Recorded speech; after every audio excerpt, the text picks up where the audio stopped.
when you are having conversations with people, what are their main concerns on the investor and the owner-occupier fronts?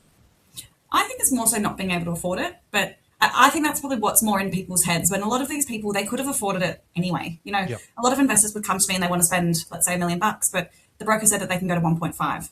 So it's not really about affording it. I think people just see it as less attractive. But I also think a time's going to come when people have got, they've got 500 grand of equity, or they've got inheritance of 500 grand, or just cash building up, and they're going to think, what am I going to do with this money? Everything's been impacted by CGT at this point. Yeah. And, do you want to sit your money in cash where it's going down each day, essentially? Do you want to put it in shares? Or do you want to still leverage that into, an investment property? And I think a lot of people will still continue to invest in property the way that they always have.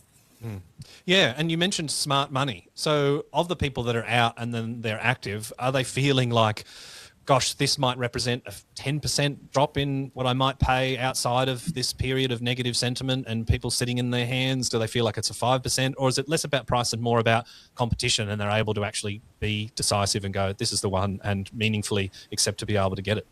Yeah, well, you certainly don't have to overpay anymore in most cases, although I've still seen some, auction results or sale results that have been pretty high. But you can essentially buy a good property with only a few other offers, and our negotiation power at the moment as buyers agents, we have not had this opportunity in years to actually be able to negotiate really hard with sellers and get good prices, especially on market. Because what I'm finding at the moment is sellers that are committing to going on market, they're paying the $5,000 or $20,000, whatever it is, marketing fees, staging the property, getting it ready for sale. They're motivated. Either they've already purchased elsewhere, or whether it be health concerns. So those people, they're often happy to take, or well, not happy to take a discount, but they're more willing to take a bit of a discount to get their property moved.